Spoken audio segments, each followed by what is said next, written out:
Assalamualaikum warahmatullahi wabarakatuh. Perkenalkan, kami dari kelompok 7 ingin mempresentasikan tentang strategi untuk menganalisis dan masuk ke pasar luar negeri. Sebelum itu, izinkan saya memperkenalkan diri. Nama saya Deandra Nur Adam dengan NPM 23401474. Nama saya Verina Jen Christine dengan NPM 23401471. Nama saya Dinar Nabila dengan NPM 23401415. Yang pertama ada analisis pasar luar negeri. Menurut Griffin dan Pustai tahun 2006 ada 3 langkah perusahaan dalam memasuki pasar luar negeri.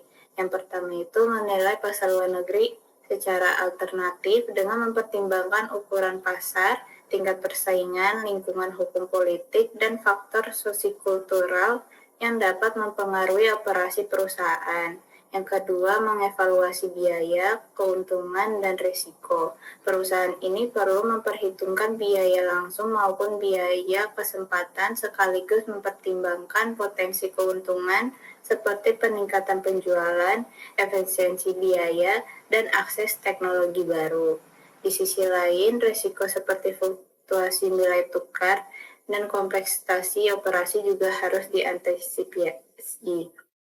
Ketiga, memilih pasar yang paling potensial berdasarkan hasil evaluasi dari kedua langkah sebelumnya.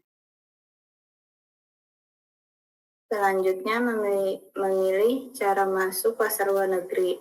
Teori Electric Dunning menjelaskan bahwa keputusan perusahaan dalam memilih cara masuk ke pasar internasional dipengaruhi oleh 3 keunggulan utama, yaitu keunggulan kepemilikan, aset berwujud dan tidak berwujud seperti teknologi, merek, serta kemampuan manajemen yang memberikan keunggulan bersaing. Yang kedua, keunggulan lokasi, keuntungan yang diperoleh dari negara tujuan seperti biaya produksi, sumber daya, dan peluang pasar. Yang ketiga, ada keunggulan internalisasi, keuntungan yang diperoleh jika perusahaan menjalankan sendiri aktivitas bisnis dibandingkan menyerahkan kepada perusahaan lain. Ketiga faktor tersebut menjadi dasar dalam menentukan strategi masuk ke pasar internasional. Selanjutnya pada gambar 8.1 dijelaskan bahwa sebelum memasuki pasar luar negeri, perusahaan harus menentukan cara masuk yang paling sesuai. Keputusan ini dipengaruhi oleh beberapa faktor, yaitu keunggulan kepemilikan, keunggulan lokasi, dan keunggulan internalisasi. Selain itu, perusahaan juga mempertimbangkan faktor lain seperti kebutuhan pengendalian, ketersediaan sumber daya, serta strategi bisnis global yang dimiliki.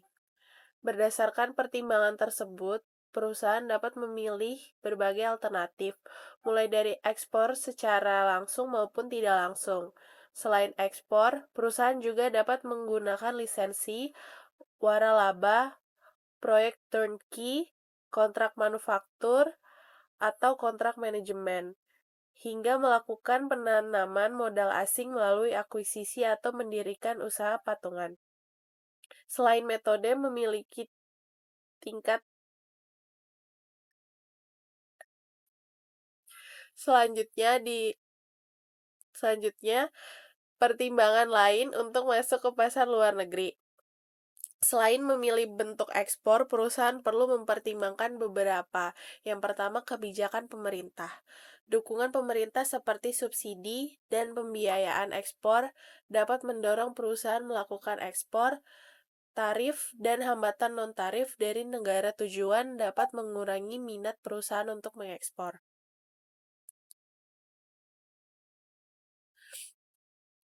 Selanjutnya, pertimbangan lain untuk masuk ke pasar luar negeri.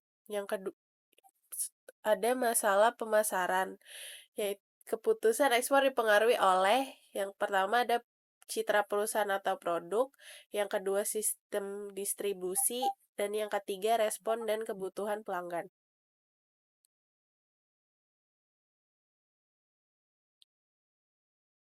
Selanjutnya, pertimbangan lain untuk masuk ke pasar luar negeri.